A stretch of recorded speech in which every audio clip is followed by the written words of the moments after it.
The topic that I want to discuss today is whether it might be possible to establish some sort of a rational basis for the perspective, the concept that God spoke to the Jews at Mount Sinai 3,300 years ago. The approach I'm going to take is based on some work that I did as an undergraduate. When I was an undergraduate at UCLA, my degree was in 17th century Christian literature. And my approach to studying these groups, I confess, was one of skepticism. That is, I approached every religion I studied with the assumption that it was not true. And my goal was to find a way to undermine the religions that I was studying. It was not the most objective approach. While I was doing my undergraduate work, I developed an algorithm. See, and this algorithm, I believe, enables you to unravel almost any religion on the planet in about a minute and a half. The way the algorithm works is this. When you approach a religious group and you say to them, why should I join your group? Invariably, they will give you a long list of the benefits that you can gain by joining their group. You can achieve a sense of internal peace, oneness with the universe, a front row seat in the next world, better professional life, better personal life. Each group offers its own list of benefits.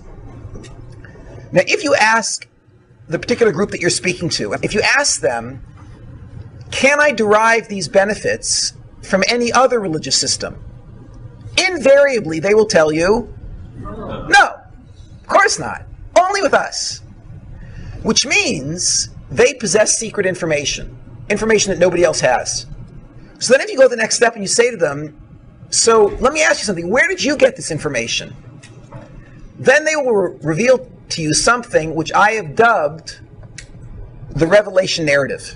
A revelation narrative is the story of how any particular religion came to possess the secret information that you need to achieve their benefits.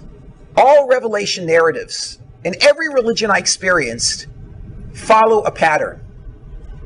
So if I was doing a 4-day seminar with you, I would actually schlep you through 20 or 30 or 40 revelation narratives so you can see the pattern. But I'll just describe the pattern to you, and as you go out on your own and research religions, you will notice the pattern immediately.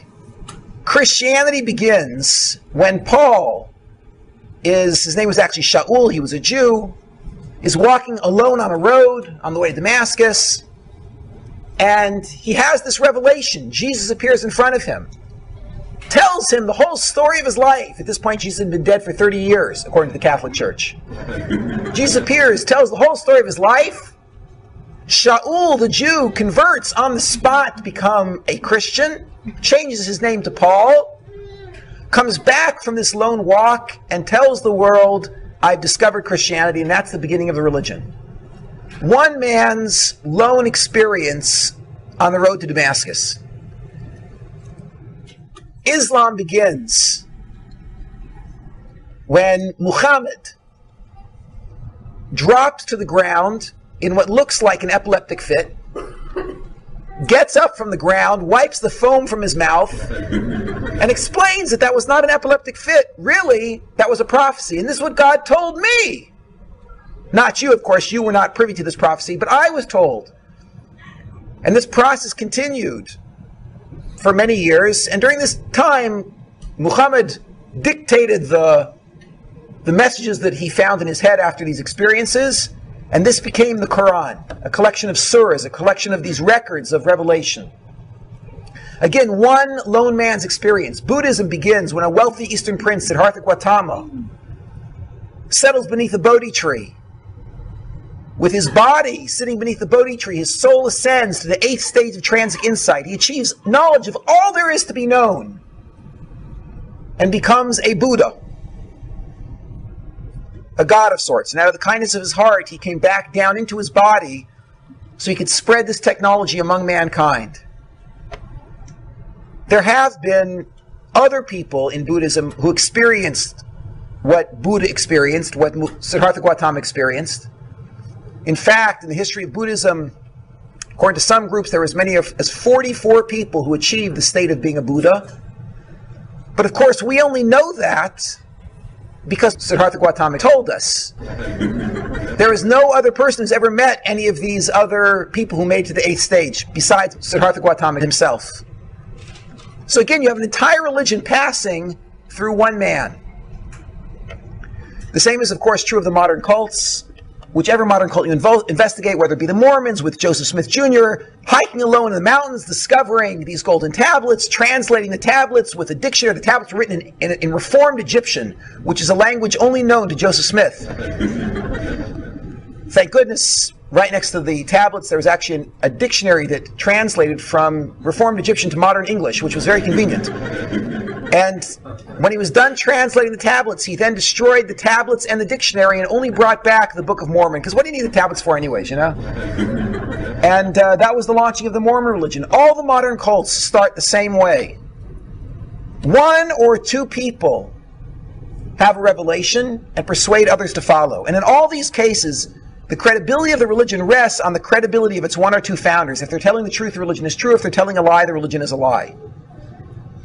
From an academic perspective, from the perspective of the analysis of religions, we call this zero credibility. There is no more reason to believe it than to not believe it. Given that's the case, it's just a wild claim, and the level of credibility is zero. For the first time, I applied this algorithm, this system for completely undermining the credibility of religion by analyzing revelation narratives to a major world religion which I had never tried to destroy before. I had never tried to destroy it because I was brought up in this religion.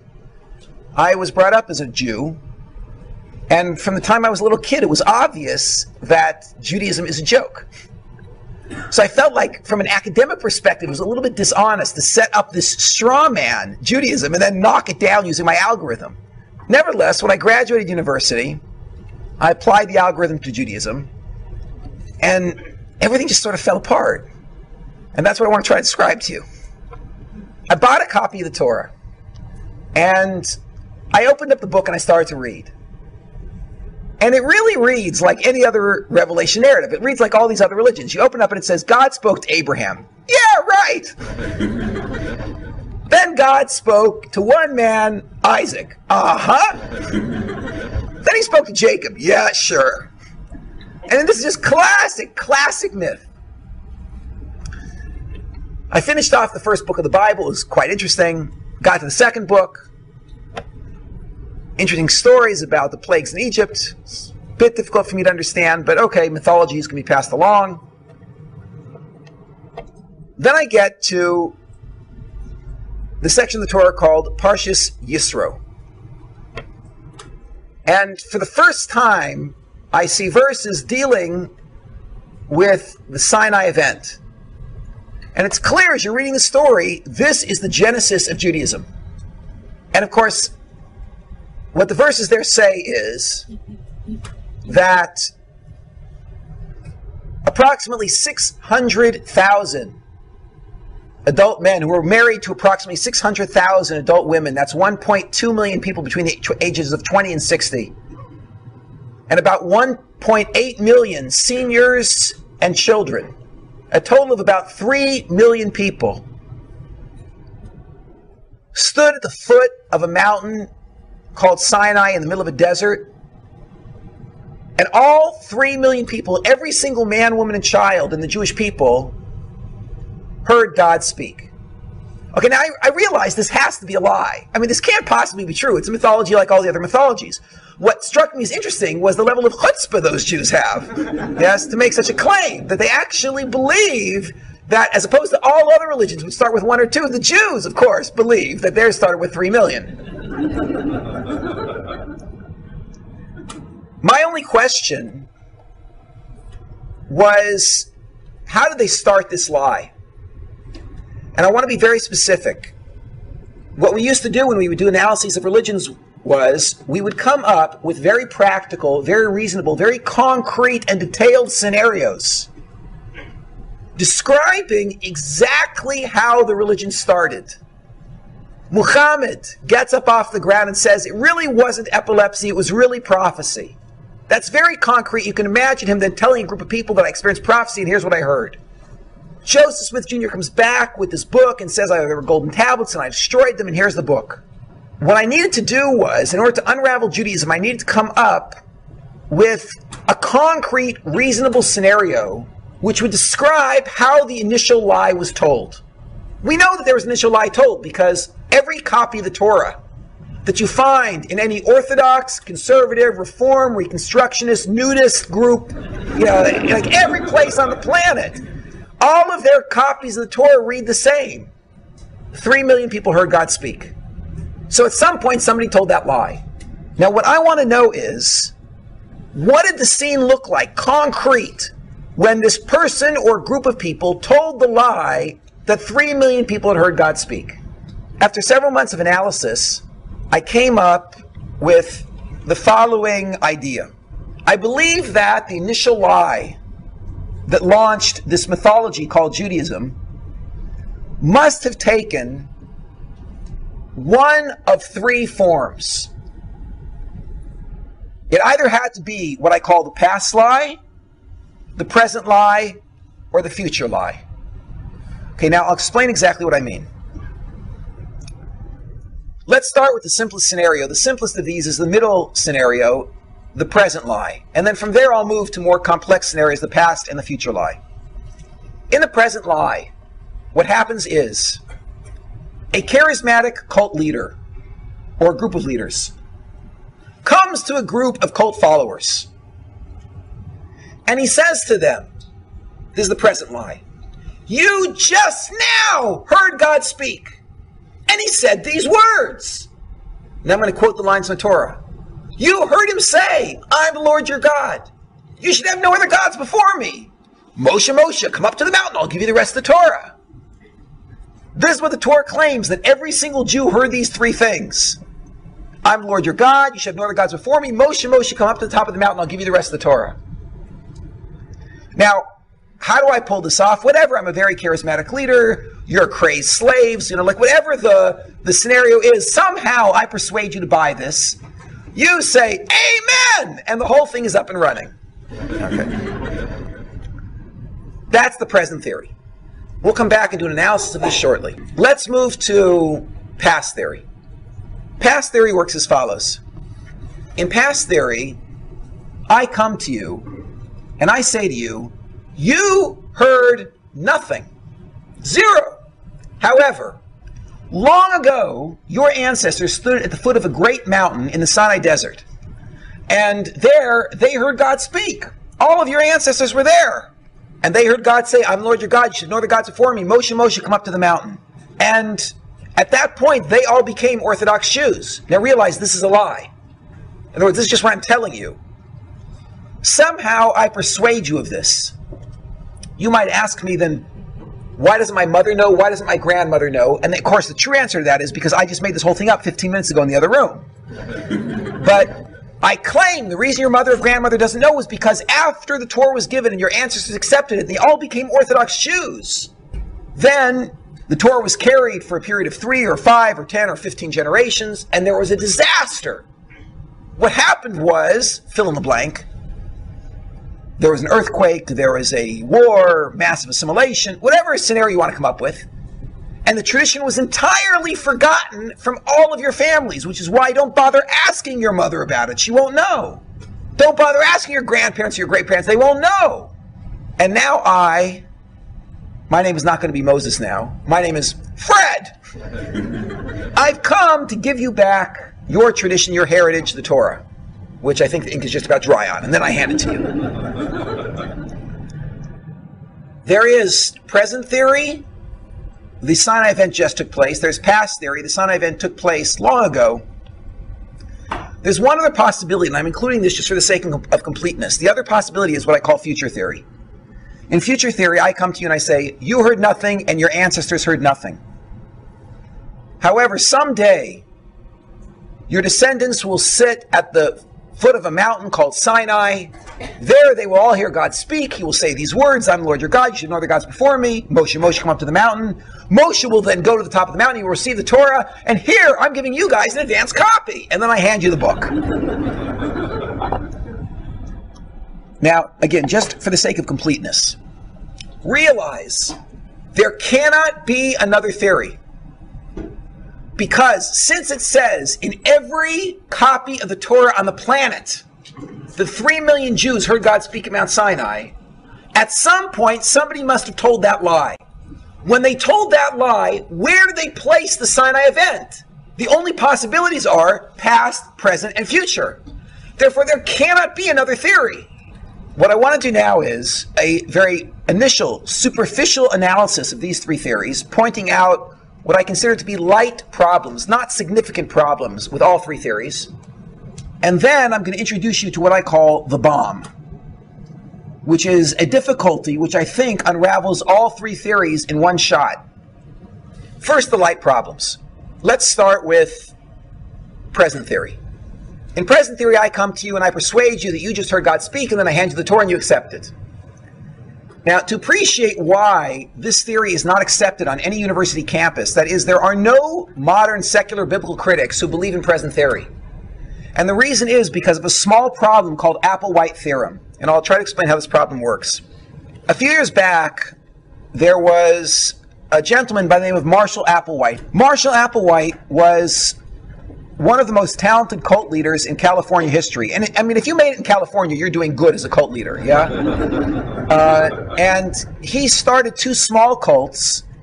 These cults serially exploded because Applewhite suffered from terrible fits of depression. And after he started this first small group, he was very, very successful, was actually making a lot of money, had access to a number of women, which I think was also part of his goal. He slipped into this depression, and the whole thing fell apart. Then he started a second cult. That lasted for a couple of years, and then that fell apart as well. And then Marshall Applewhite pretty much disappeared off the face of the planet until he appeared in Rancho Santa Fe, California. This is down near San Diego, in the La Jolla area. And there he started a new cult. And the way the cult began was this. Marshall Applewhite had a vision, he claimed. He said that we don't have to live these lives of quiet desperation. There's a better life, a better place, and we can get there. We can get to heaven if we can just pass through Heaven's Gate. Marshall Applewhite told this vision over to a few dozen people, and 40 people actually joined his group. Marshall Applewhite then had a second vision. In the second vision, Marshall Applewhite saw that the only way to walk through Heaven's Gate is wearing black Nike tennis shoes. And all 40 members of the Heaven's Gate cult went out and purchased black Nike tennis shoes. Applewhite then had a third vision, 3 out of 4. And in this third vision, he explained that women are going to have a much easier time passing through Heaven's Gate than men. Because there is this one part of human anatomy that gets in the way of Heaven's Gate. So one night after this vision, he invited the entire group to this mansion that they had purchased in Rancho Santa Fe. He handed out bottles of chloroseptic spray. It's a very effective topical anesthetic. And the guys just a couple of spritches. Then he handed out X-Acto blades. And it was over very quickly. Every man who was a member of the Heaven's Gate cult just removed that one small piece of anatomy. And then they all felt much better. The group continued for a few more months. And then Marshall Applewhite had his final vision.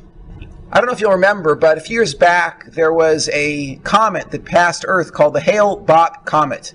So the Hale-Bopp comet had a long tail, and at the end of the tail there was a little bobble. And there was a whole discussion among astronomers about what that bobble was. Was it another meteorite? Was it hot gases? What exactly was it?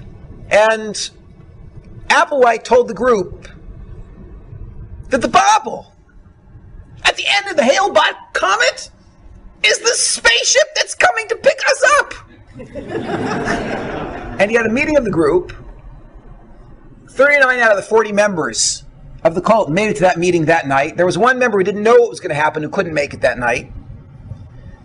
And Marshall Applewhite declared on video, in fact, they videoed most of the meetings, so we have great records of this group.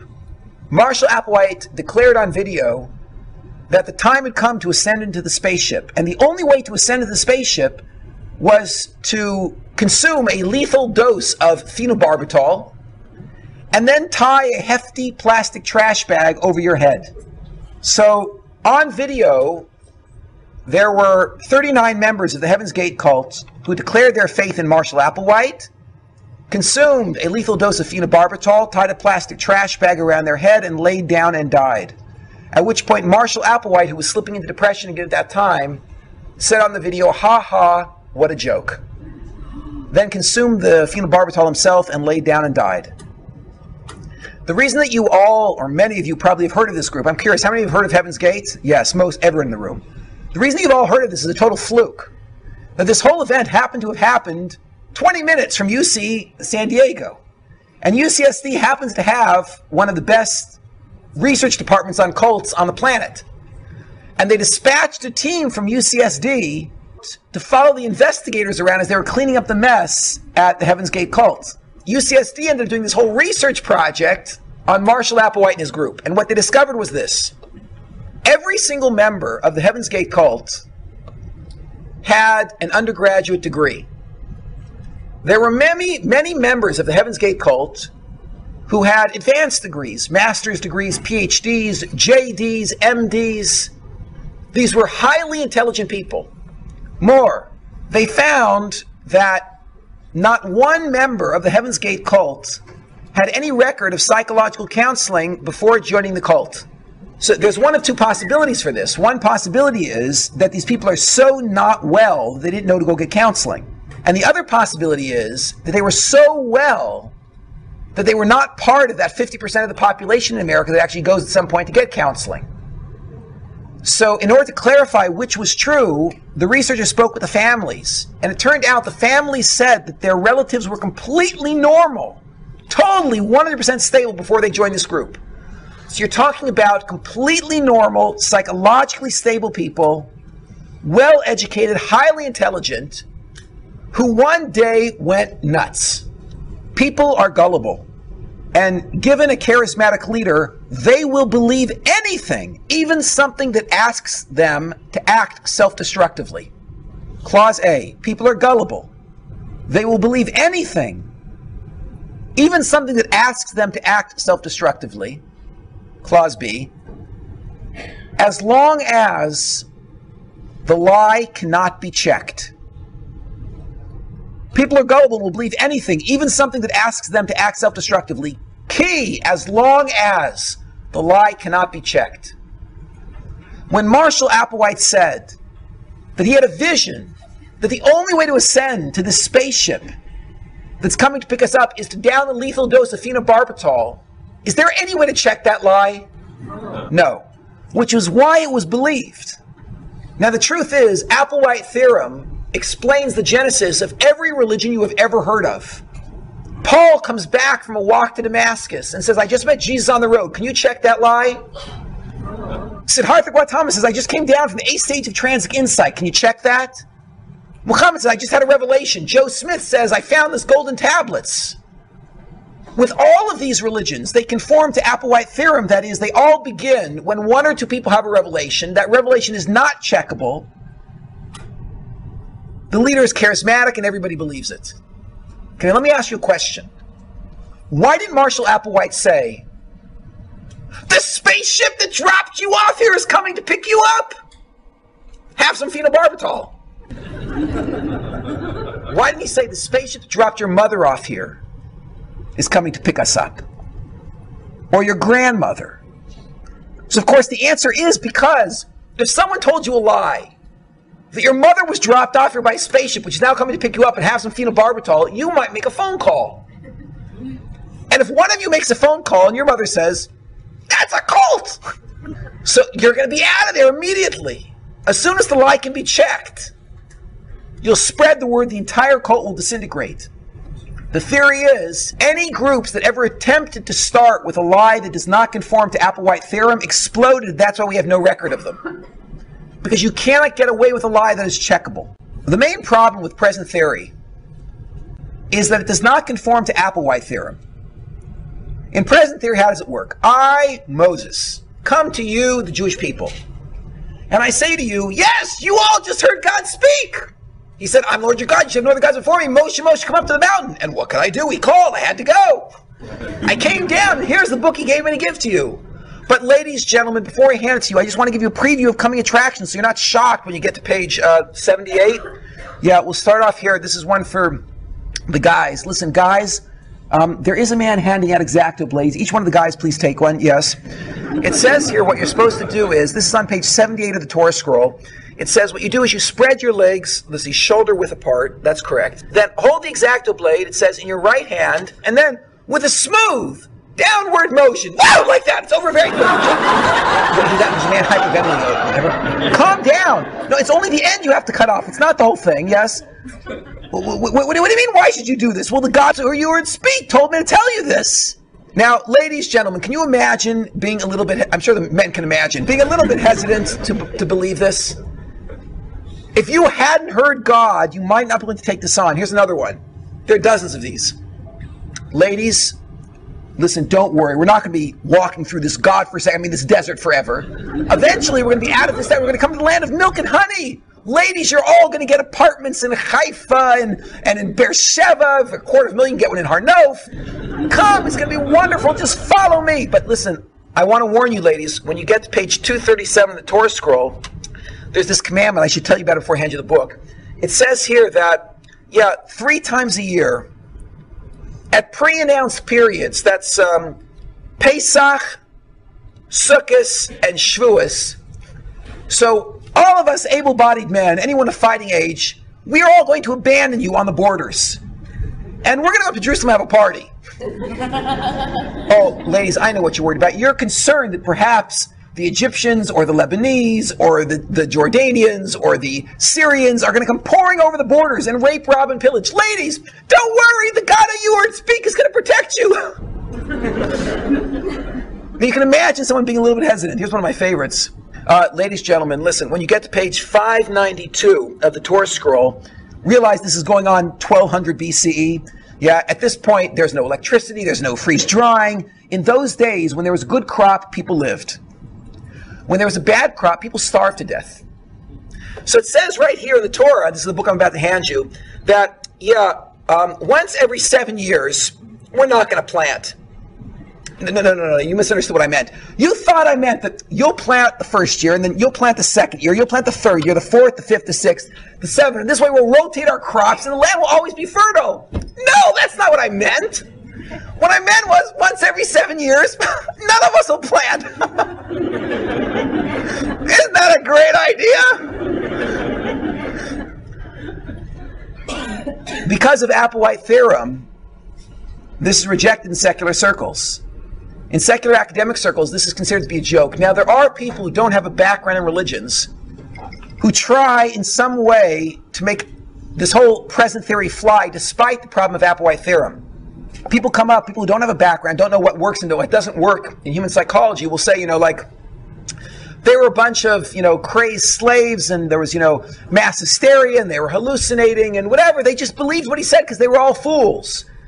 If you're not actually experienced in the world of religion, you come up with all sorts of crazy ideas of what will work. I'll never forget, one of my favorite theories was, he's the only person with a PhD I've ever met who actually believed in present theory, despite the problem of Applewhite theorem. I said to him, how can you possibly believe in present theory, given the problem of Applewhite theorem? He said, I'll tell you how it happened. He said, isn't it true that Abraham went to sacrifice his favorite son, Isaac? So I said, yeah, that's what the book says. So he said to me, Labe, would any normal person go to sacrifice their favorite son? Obviously, Abraham wasn't well. Now, isn't it true that Isaac, at the time of the sacrifice, was an adult? So I said, yeah, according to the book, it comes out he was an adult. And he says, and he cooperated? And I said, yeah, that's the indication from the book. It seems like he cooperated. He said, would any normal person cooperate and stretch out his neck so his father can slice it? Obviously, there was a developmental disability that was passed from Abraham down to Isaac. And it had a genetic component, and it went right into Jacob. Jacob passed it to the tribes. The tribes multiplied in Egypt. There was an entire nation of retarded people. Moses said to them, you heard God speak. And they said, we heard God speak. And that was it. The whole religion was up and running.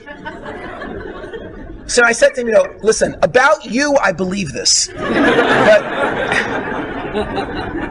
how do you explain that the highest, per capita frequency of Nobel Prize winners comes from the descendants of the only known retarded nation in history?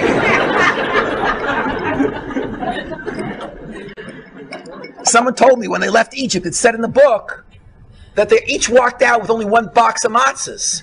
Now, even with the constipation factor, how long is that supposed to last? So they were starving. They were walking through the desert. Someone said, hey, there's mushrooms. Let's eat. So, whoa, man, we are Godspeak. It's a national drug trip. When you speak to lay people, you hear all sorts of interesting ideas. In the academic world, none of these things fly. We know that they can't work. But we know they can't work because of Applebyte theorem. But nevertheless, for the minute, any idea that occurs to you that might keep present theory alive, keep on the board. Because when I drop the bomb, that'll go too. One light problem with present theory is Applebyte theorem. Let's deal with future theory. Future theory is very problematic for the following reason. In future theory, I come to you and I say, you heard nothing. And your ancestors heard nothing. But someday God will speak to your descendants. Now, to appreciate the problem with this theory, let me show you a strength of past and present, and you'll see the weakness of future. Let's take present. I come to you and I say, you heard God speak. Let's say somehow I persuade you. What do you tell your children? 4 words. I heard God speak. What does your child tell his child? My mother and father heard God speak. What does your grandchild tell his child? My grandparents, my great-grandparents, my great-great-grandparents, my ancestors heard God speak. So you see, the present lie would create the sociological phenomenon that we find in the world today. That is, walk up to any Jew on the planet, Reform, conservative, Orthodox, secular, anybody, and ask them, excuse me, did you ever have an Orthodox ancestor? What will this person say? They have to say yes, because before 200 years ago, there was no such thing as Reform, conservative, etc. There was only Orthodox. So given that's the case, they will say yes. That means every Jew alive today, unless they're the convert or the child of a convert, every Jew alive today, within 200 years, can trace their family back to some person who believed with all their heart and soul that God spoke to the Jews at Mount Sinai. That's the first link in a group of links going back in this chain to the point when the lie was told. We have to explain this sociological phenomenon, this chain of people going down through history who believed with all their heart and soul that God spoke to their ancestors. Now we're assuming it's a lie. But what was the lie that would have started this chain coming down through history? Present lie could have done it. Because in the present lie, you tell your children, they tell their children, and there's this rumor started that your ancestors heard God speak. Go to past theory. In past theory, I tell you, you heard nothing, but your ancestors heard God speak. I persuade you. What do you tell your kids? Our ancestors heard God speak. What do they tell their kids? Our ancestors heard God speak. And you'd have a chain coming down through history that exists. A group of people saying our ancestors heard God speak. Now watch. Here's the problem with future theory. I come to you and I say, you heard nothing, your ancestors heard nothing. But someday God will speak to your descendants. What do you tell your kids? We heard nothing. Someday God will speak to our descendants. What do they tell their kids? Same thing. What do they tell their kids? Same thing. And you end up with a chain going down through history saying God never spoke. Someday he will, but he hasn't yet. That chain does not exist. The future lie cannot explain the sociological phenomena that we're facing, which is this link of people going down through history all claiming their ancestors heard God speak. Do you see the problem with future theory? It's a light problem with present, a light problem with future. One more, the past theory. The past theory is where all of the serious academics I've ever met put their eggs. And the reason is this. I come to you and I say, you heard nothing. That's good, because now you won't know that I'm lying. You heard nothing. But long ago your ancestors heard God speak. But don't try to check. Because there was some sort of disaster and the tradition was forgotten from your people. And I, Fred, am now returning it to you. Can you check that lie? No. I'll say the tradition was lost 500 or 1,000 years ago, 2,000 years ago. The farther back I put it, the bigger the gap, the more untestable my lie is, and therefore the more secure it is. This lie could actually start Judaism, which is why all the academics I've ever met who doubt the Torah's divine origin put their eggs in the past theory basket. A light problem with past theories is as follows. In the synagogue where I grew up, there was, I think it was called the Cohen Chapel. There was the Teitelbaum Social Hall. I remember the Schwartz restroom. Each place they could put a plaque, they put a plaque. And of course, why was this? Because Jews historically have been compulsive about giving credit where credit is due. Not only in financial areas, when people make financial contributions, even more when it comes to theological or literary contributions. If you go up to any non-Jew getting a PhD in Jewish studies at any university on the planet, and you ask him, excuse me, can you tell me, according to the traditional Jewish mythology, the Orthodox mythology, can you tell me the name of the guy who went up on the mountain and brought the Torah down? So they'll say, it was Moses. Everybody knows it was Moses. It's a famous name, made a great contribution. Say, okay, tell me something else, Mr. Johnson. Mr. Johnson, please tell me. What's the name of the guy who led the Jews into the land of Israel? Was that Moses? No, that was Joshua. Everybody knows that.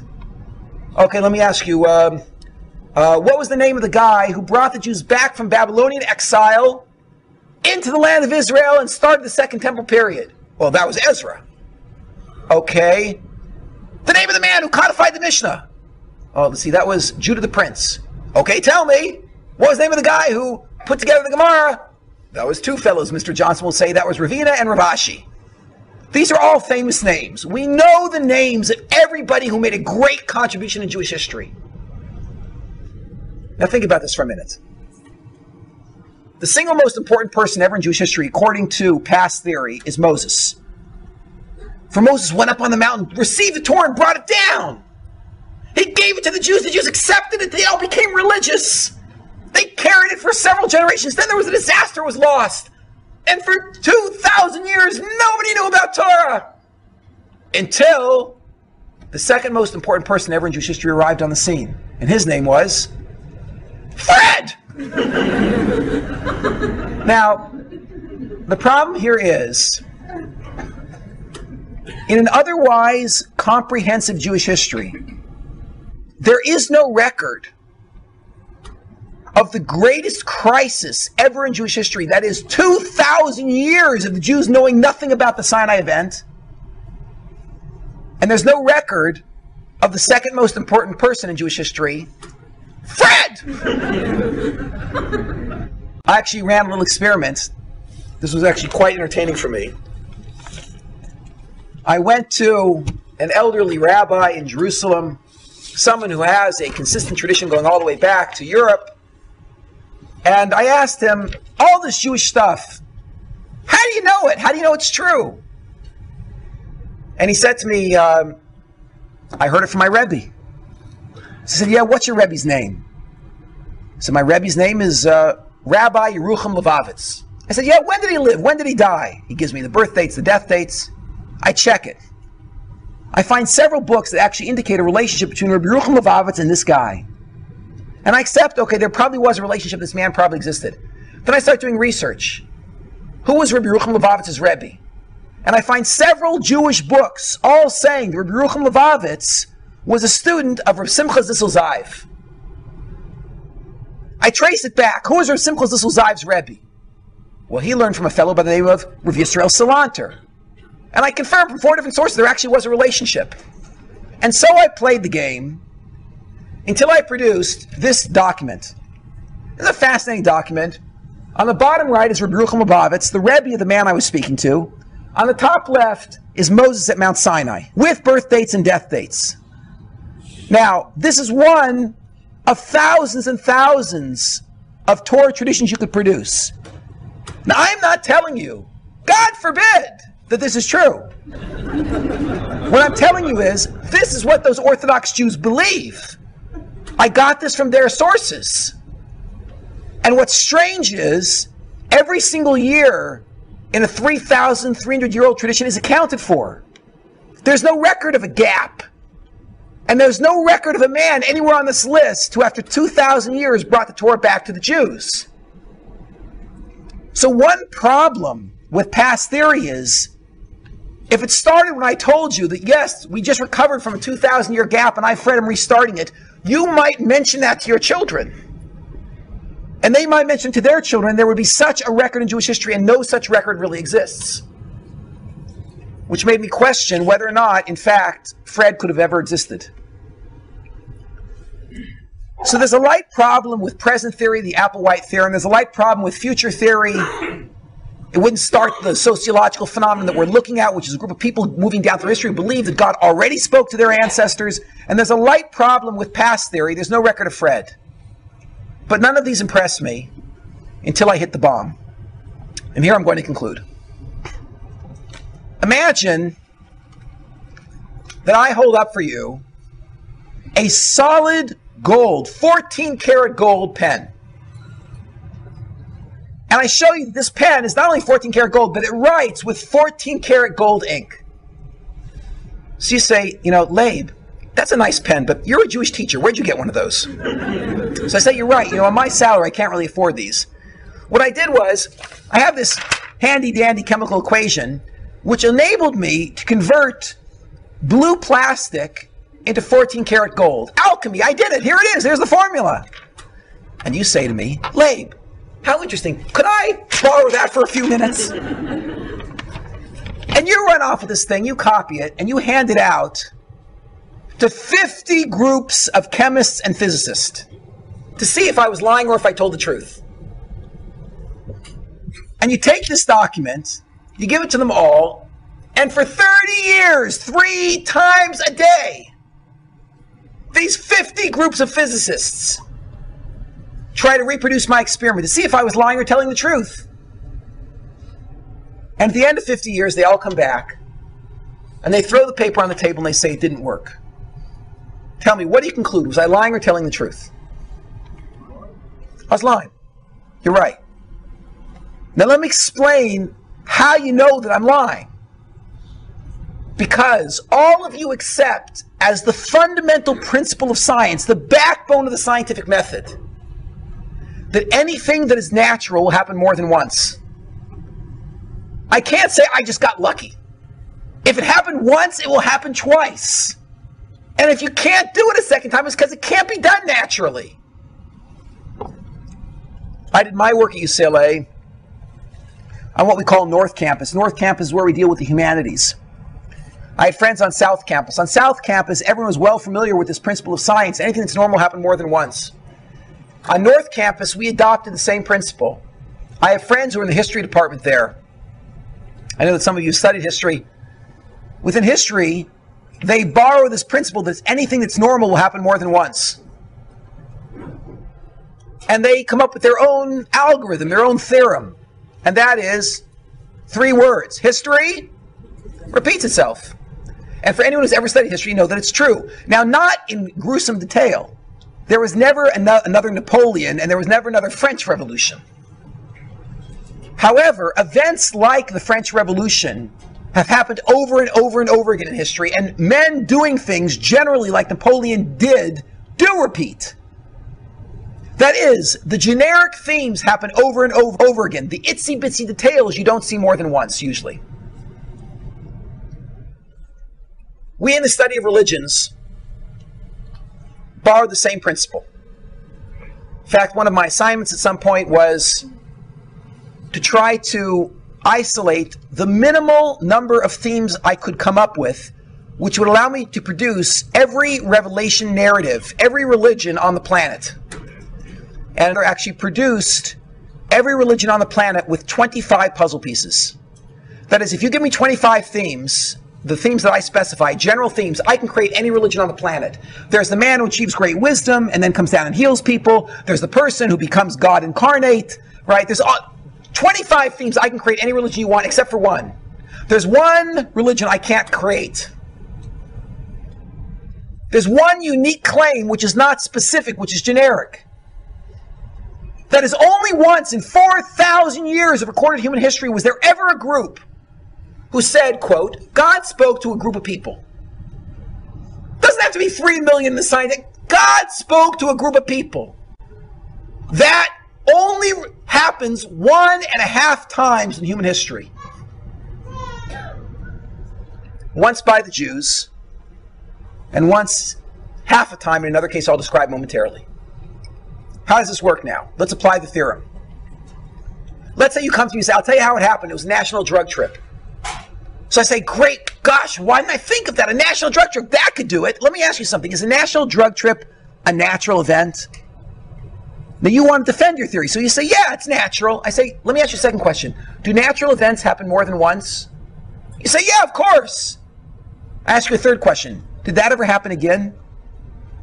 Was there ever another group in history because of a national drug trip all thought they heard God saying the same words? You say, no. Then I say, then that's not natural. You say, oh, wait, I'll tell you what happened. It was an evolving mythology. They first said it was one person heard God speak, then 10 people, then 5 generations later it was 100 people, then 50 generations later it was 10,000 people, then it was a whole nation. I said, wow, why didn't I think of that evolving mythology? Let me ask you something. Is it natural for mythology to evolve that a group of people heard God speak? You say, yeah, that's natural. I say, oh yeah, let me ask you something. Do natural things happen more than once? You say, yeah. I say, did that ever happen again? No. Then I say, then that's not natural. You say, okay, I'll tell you how it happened. It happened this way. And you come up with any theory you would ever hear ever in your life. Anything you'll ever think of when you leave here, any challenge anyone ever throws at you. And think of Kellerman saying, can I ask you a question? This theory you just came up with, is that natural? The person says, yeah, that's natural. You say, question number 2, do natural things happen more than once? Sure. Did that ever happen again? No. Well, then it's not natural. And any theory anybody ever comes up with will fall apart as you apply this analysis. Now there's a potential counter-argument which I'll just go over very quickly. Someone could say like this, it's a natural event, but extremely unlikely. So unlikely that it's only happened once so far in 4,000 years. But it could happen again any second. And it is natural, just so outrageously unlikely that it hasn't happened yet, since that one time. So just to borrow from statistical theory for a minute, we can say this in layman's terms or in mathematical terms. If the odds of an event taking place naturally are 1 in a million, what are the odds the event did not take place naturally?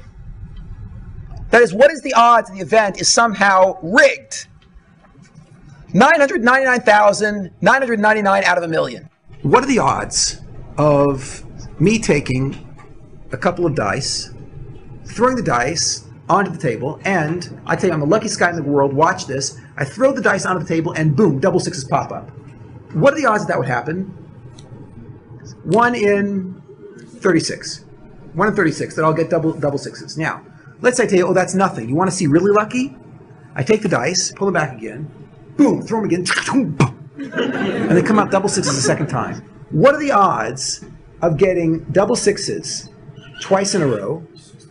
So the odds are 1 in 1,296. Now, if I threw double sixes twice in a row, how many people in this room would believe, in fact, I'm the luckiest guy in the world? Okay, a couple of people. Now, I then throw the dice a third time and say, oh, that's nothing. Watch this, right? I toss them again. Boom, poof. Double sixes 3 times in a row. The odds of getting double sixes 3 times in a row are 1 in 46,656. There is now a 1 in 46,656 chance that these dice are not loaded. And there is a 46,655 out of 46,656 chance that these dice are loaded. How many people in the room believe I'm the luckiest guy in the world? I throw the dice a 4th time, and I get double sixes, and I tell you I'm really incredibly lucky. The odds of that happening are 1 in 1,679,616. At this point, how many people believe that I'm just incredibly lucky? Raise your hand. Oh, good. A few guys still. Fine. Okay, now, I throw the dice another 100 times in a row, getting double sixes. At this point, the guy behind the craps table has called the police. And I'm just telling them I'm really, really lucky, yeah? Okay. When I'm up to 175 double sixes in a row, so the police are putting on the handcuffs and they're dragging me out of the room, and I keep saying, guys, what's the problem? There is a 1 in 14,560,000,000 chance that I could have just gotten lucky. Why are you doing this to me? And when I'm standing in front of the judge, I say to him, look there is a 1 in trillions chance. And the reality is that if any of you ever witnesses an event, and the odds of that event taking place naturally are 1 in trillions, then you would have to be crazy to believe that event just took place naturally. And that's why the judge doesn't believe it. I say, listen, there is a 1 in trillions chance. He says, my friend, you're going to see 30 years in prison now. There's a 1 in trillions chance, but no rational person believes that. The exact same thing is true here. If it is outrageously unlikely that a natural event led to the Jewish belief that God spoke to the Jews at Mount Sinai, then it must be outrageously likely that it was not a natural event, but a supernatural event, a miracle, which actually created this mythology, or actually the story. So it would turn out then that if you wanted to argue that in fact it was the 1 in trillions chance, and that's how Judaism started, you could do it. But you'd have to say it like this. Since you're betting on the 1 in trillions instead of the trillions and trillions, you're betting on the 0.0000001 instead of the 99.99999%. There's a 0.00001% chance that it was natural, and 99.9999999% it was a miracle. So if you want to say it was a natural event, you have to say it like this. You have to use this language. You have to say, I believe it was a natural event. Because it is a wild leap of religious faith to put all your eggs in the 0.00001% chance. And anybody today who remains calm and rational will say, I'm putting my eggs into the 99.99999% chance. In fact, natural events happen more than once, and if this event never repeated itself, it's because it's not a natural event. I've given this lecture all over the world in the last 15 years, mainly at universities, most often to academics. I've never heard a counter-argument, although I would love to hear one. In a lecture now it's going back about 7 years ago, I mentioned in the lecture that I felt there were holes in my qualifications to give this lecture because although I've traveled in many countries, I've never had the opportunity to visit India, and the oldest pagan group on the planet happens to be in India. I believe that the oldest religion, continuous religion on the planet today, is a Hindu group in India. I'll tell you the name, but don't jump to conclusions. It's not the group you're thinking of. They're called the Hare Krishnas. And it's not the Hare Krishnas that you know of. The Hare Krishnas here in America are fakers. They're monotheists. They messed up the whole system. The original Hare Krishnas in India, they're polytheists. The original polytheists. They were probably the same sort of religion that Abraham was watching when he was growing up. Once after a lecture, a fellow came up to me in Jerusalem, and he said to me, did you know that Hare Krishnas opened an outreach center in Tel Aviv? I said, it's not possible. They don't do this sort of outreach, and they would never come to Israel. It's got to be the American Hare Krishnas. She said, no, it's the original guys from India. I know it's the original guys from India. So I checked it out. I ended up meeting with basically the director of outreach for their group. And sure enough, they were the original Hare Krishna from India. And the guy's name, I can't tell you his name for reasons you'll understand in a minute, but the guy's name sounded like Shrewdlou Goldberg. So, no, he was not a Baal Tshuva of sorts, yes? He was actually a from birth Hare Krishna. His parents grew up in New York. Like any intelligent person looking for spirituality in New York, they went to India. They there discovered Hare Krishna, and they became Hare Krishnas, and there they gave birth to Shrewdlou, who grew up a from birth Hare Krishna. When they needed to send a team to do outreach in Israel, they picked Shrewdlou Goldberg to be the man.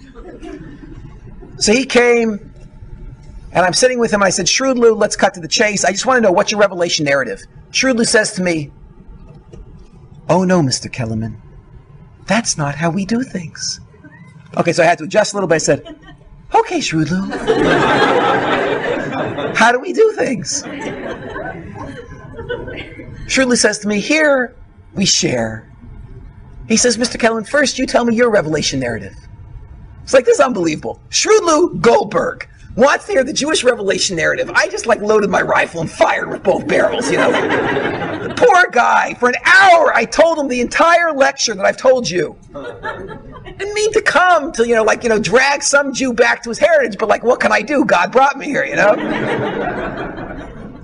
The man is calmly listening to me. He doesn't seem, moved at all by anything that I'm saying. At the end of an hour, I said, so don't you see, Shrewdlou, Judaism is true, your religion is true. So Shrewdlou looks at me and says, Mr. Kellerman, while it might be true that your religion is true, our religion, Hare Krishna, is also true. I exploded. I said, Shrewdlou, you can't know that yours is true. Ours you can know. Shrewdlou says, no. We can also know that our religion is true. I said, how? He says, we also have a mass revelation. And what bothered me was the man was so sincere. And I said to him, what are you talking about? And he says, haven't you ever read the Bhagavad Gita?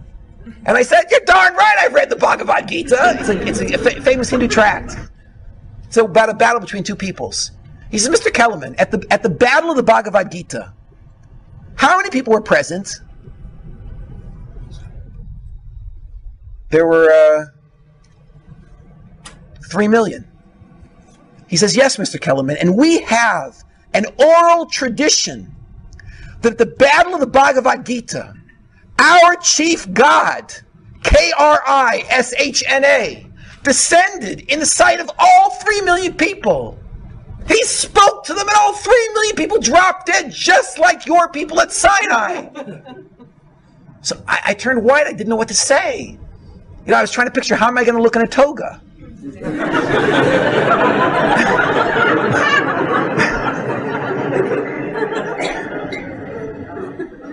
And I told him the whole thing about God spoke to us, we dropped dead, we got back up again, the angels revived us, he spoke to us again, we dropped dead, and we said, please, Moshe, you get the Torah. I said to him, let's go over this again. God spoke to them, they all dropped dead, what happened next? He said, well, what do you mean? I said, God spoke to them, they all dropped dead, what happened next? He said, well, they laid there. I said, well, they didn't get back up again? He says, no. So I said, they were all dead? He said, yeah. So I said, then how do you know the story? So he says, well, many, many years later, that God came to one guy, told him, and then he told everybody else. I want to close with a beautiful section from the Torah. I opened up a Chumash on the spot. I had the Chumash there, and I read him this passage. This is Dvarim, Deuteronomy 4:32. You might inquire about times long past. Going back to the time that God created man on earth, exploring one end of the heavens to the other. This is basically what I did. See if anything as great as this has ever happened. Or if the like has ever been heard. Well, like what? What's the Torah's challenge here? What's so amazing? Has any nation ever heard God speaking out of fire as you have and still survived? The Torah understands that it's very easy to start a cult saying that everyone heard God speak, drop dead, and there's no traces left. But every single person sitting in this room can trace themselves back to a person who believed with all their heart and soul that God spoke to their ancestors at Mount Sinai, and from there it's straight shot going back 3,300 years. And there is no way that such a lie can be started. It cannot be a lie. Because if there was some way for that sort of lie to be started, we would find some trace of it in some other religion on the planet. Thank you. For more, please visit simpletoremember.com.